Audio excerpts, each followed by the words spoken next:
Here are some of the stories you'll see next on 28 Eyewitness News Night Beat. A Bradford County double murder was apparently practiced for contract killers. Keith Zettelmoyer's appeal to escape the death chamber was denied. And what does a civic arena have to do with bingo? Eyewitness News starts right now. Live from WBRE TV Wilkes-Barre, Scranton, this is Eyewitness News Night Beat. Good evening. Our lead story tonight, a mother and son are murdered in Bradford County. And as if that's not bad enough, it turns out they were killed for practice. Last Wednesday, a woman's body was found crammed inside an old refrigerator, and police found her son's body late last night. As Eyewitness News reporter Andy Mehalshick tells us, this was a contract killing training exercise. Regina Ann Clark of Arkansas is found in this wooded area near Stevensville. She was shot in the head 3 times, stabbed, slashed, and stuffed into a refrigerator. For days now, police used tracking dogs like this one, looking for her son, 9-year-old Austin Wade Hopper. He was found late last night, dead, in a drainage ditch in Windham Township. That's about 25 miles north of where his mother was found.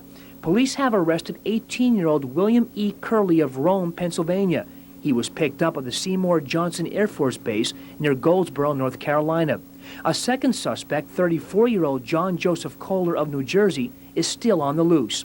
Now listen to what investigators say the motive for the killings was. We believe that what this basically was a contract killing training exercise. It was a contract killing how-to session. Curley and Kohler told the mother and son that they were going on a vacation to Pennsylvania. They had no reason to fear the 2 men, no idea they would be killed. Kohler was more familiar than Curley, but both Curley and Kohler knew both victims. Kohler may have been Clark's boyfriend. Now police say he is very dangerous. He is 34 years old, 5 feet 8 inches tall, weighs about 150 pounds, with a medium build. He has long hair in the back, short on the sides. That hair is brown or dirty blonde. Now, an autopsy will be done on the boy's body sometime early next week. We still don't know how that boy died. As for Curley, an extradition hearing will be held in North Carolina on Monday afternoon. Depending on how that goes, Curley could be back in Pennsylvania by the middle of next week. Andy Mehalshick, 28 Eyewitness News. A federal judge has rejected the appeal on behalf of convicted murderer Keith Zettelmoyer. A court-appointed psychiatrist said tonight that Zettelmoyer is coherent and logical, quote, not one brain cell damaged, end quote. Zettelmoyer is scheduled to be the first person executed in Pennsylvania in 33 years. He's scheduled to die on Tuesday. But a prisoners' rights group appealed, saying he's not mentally competent. The irony is that he wants to die. Among the people trying to keep him alive, the mother of the man he killed. Retailers who sell tobacco products to minors may soon face tougher penalties if caught. It's already illegal to sell cigarettes and other tobacco products to people under 21. And now, 2 state lawmakers plan to introduce a bill next week that would increase fines and put local health departments in charge of enforcement.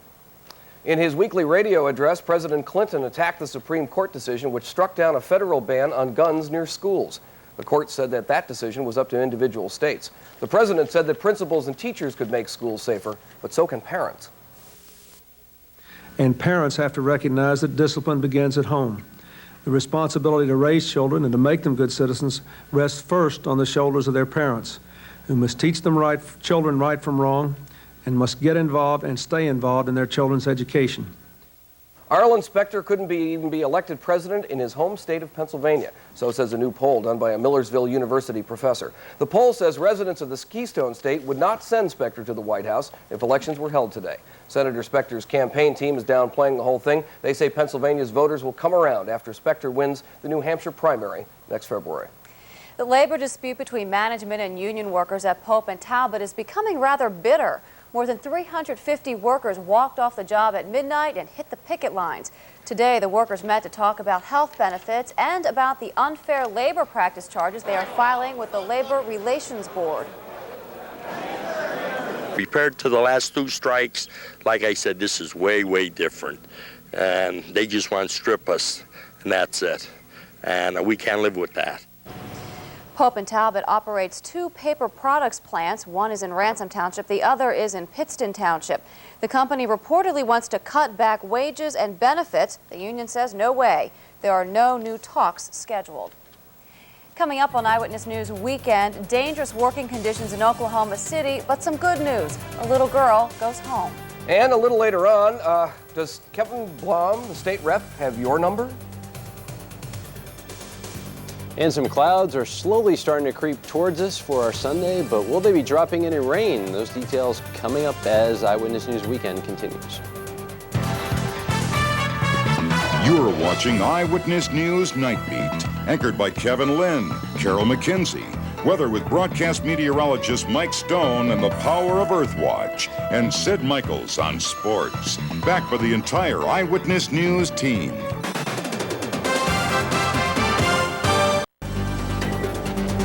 Now, 28 Eyewitness News continues on WBRE. The death toll continues to rise in Oklahoma City. Firefighters have recovered 121 bodies. 64 people are still missing. But fears of another collapse at the bombed-out federal building have kept workers from digging further. Fire officials now say the building is in, quote, much worse shape, end quote, than they had thought. They may decide that it's whether or not it's worth risking the searcher's safety in the bombed-out shell. In Del City, there was a memorial held today for 37-year-old Rebecca Anderson. She's the nurse who was trying to help rescue victims when falling debris struck and killed her. And a 2-year-old girl wounded in the Oklahoma City blast came home from the hospital today. Doctors released Rebecca Denny. She'd suffered facial cuts, burns, and 2 broken arms. She and her brother Brendan were in the building's daycare center when that bomb went off. He's still in the hospital in serious but stable condition. The wives of 2 Americans jailed in Iraq are in Baghdad tonight. They're hoping to convince Iraq to release their husbands. William Barloon and David Daliberti were arrested in March after crossing Iraq's border. An Iraqi court sentenced them to 8 years in prison. Iraqi officials have said that women will be allowed to visit their husbands in a top security prison west of Baghdad, but no date or time has been set. This is an emotional weekend for the men and women who served in the Vietnam War. Sunday is the 20th anniversary of the end of the war, when South Vietnam fell to the Communist North. Many people are marking the anniversary with a walk past the Vietnam Wall in Washington. 58,000 Americans died in that war. In Rwanda, the refugee crisis continues today. Aid workers report that about 70 Hutus have abandoned the Kibo camp, where up to 1,000 Rwandans have been holding up. Thousands of Hutus were killed in that camp last week when government troops opened fire on crowds and provoked a stampede. At this point, supplies have been cut off to the camp. There is no food or water. Change gears here a little bit. I hope so. Cheer us up, Mike. Yes, Come on, Trying to give you a little us. bit of sunshine Give us here. some Thank good you. news. Well, I don't have any. Okay. Oh, well, then your Thank you time's for up. checking Yeah. in, really. No, actually, we're going to have some good news for tomorrow. Rain's going to come at night, so tomorrow's going to be a nice day. Not as much sunshine, though. I have to play with you just a little bit, folks. Trivia question for tonight. Got an easy one for you. On the average, the city with the least amount of rain in 1 year, Death Valley, California, Santa Fe, New Mexico, or Tucson, Arizona? Well, the answer coming up.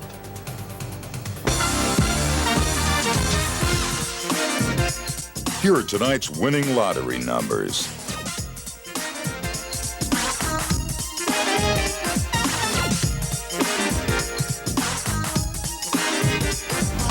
You're watching 28 Eyewitness News on WBRE. Broadcast meteorologist Mike Stone's forecast has the seal of approval of the National Weather Association.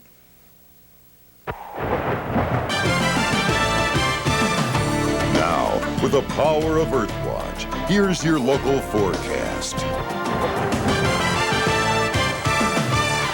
And folks, welcome back. Temperature outside right now in downtown Wilkes-Barre still fairly mild, 55 degrees in downtown. The winds are kind of light. They were up to about 10 to 15 miles per hour today, but they're going to be light tonight as well as for tomorrow. Humidity still pretty dry, 43%, and the barometer holding steady at 30.08. Got up to 66 degrees here, and also at the airport at Avoca. 47 was the morning low. Normals for this time of year, 63 and 43, so running just a smidge above normal. Records for this date, 85 and 28, and then our almanac for tomorrow. Not a lot of sunshine, but still, at least you'll see the sunrise at least 6:02 a.m. and 7:59 for the sunset. Temperatures around the rest of the region right now as they kind of fly into place. 55 in Old Forge right now, 54 In Milford, 56 in Lehigh. In Selinsgrove, home of the Badleys, out on tour right now, 57 degrees. 47 in Towanda and 56 in Salattisburg. Let's show you what the latest satellite photograph looks like. We're seeing mostly clear skies, but a few areas of patchy cloudiness, and clouds will start to increase as the night goes on. We'll show you why. As we zoom out to the big picture, you can see once we get into the Mississippi Valley, a lot of shower and thunderstorm activity, and all this activity was in this area, the plains, this morning. So this has moved pretty rapidly into the Mississippi Valley. We'll show you the action radar right now. You can see the areas of showers and thunderstorms coming through. We had some pretty intense thunderstorms early. Those have kind of dissipated and more lines are forming. Not going to see any thunderstorms or any severe weather here. As you can see, most of the rain is pushing towards the south and the east. We'll see the upper fringe of this rain pattern. In fact, for, let's say, the central and southern parts of the viewing area, we'll see some showers, just some light rain. The northern part, in fact, northern counties up by the New York border, you might not even see any rain out of this whatsoever. So clouds will be on the increase as we go throughout tomorrow. Then some rain will build in as we get into the evening hours going south to north, but we should see most of the day tomorrow rain-free.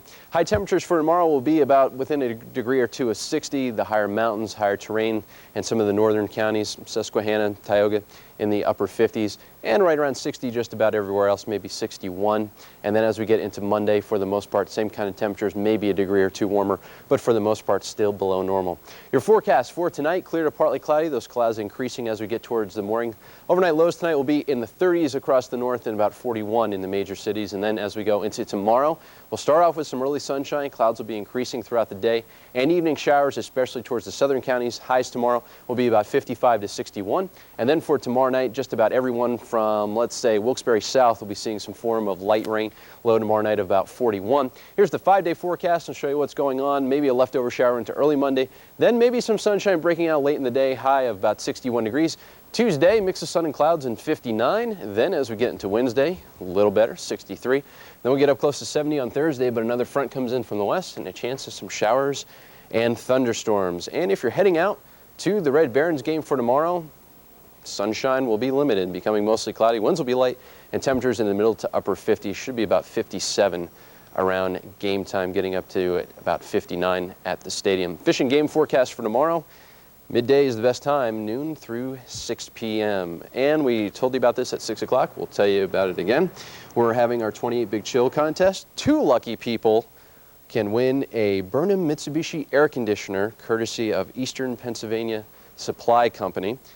You're probably saying, Mike, what do I have to do to win this contest? Well, write the correct answers to any 3 of our trivia questions, and along with the day and time of the newscast, and send it to us here at the Big Chill Contest, care of WBRE. And 2 of you will win a Burnham Mitsubishi air conditioner, and 50 people will win one of our Eyewitness News coffee mugs. I want a coffee mug. I want a coffee mug. Right. These are not easy gifts to get, No. folks, believe me. Thanks a lot, Mike. Okay. Well, coming up in sports, the Phillies shoot for a 3rd straight win tonight at home. The Red Barons were home too, and the news isn't too good for them either. Sid Michaels tells us about it next in sports.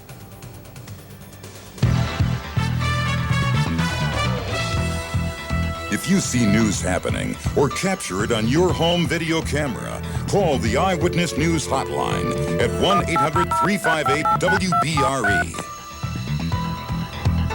For the latest weather, sports, and lottery information, call the 28 Eyewitness News info line at 1-900-680-2828. Now, 28 Eyewitness Sports.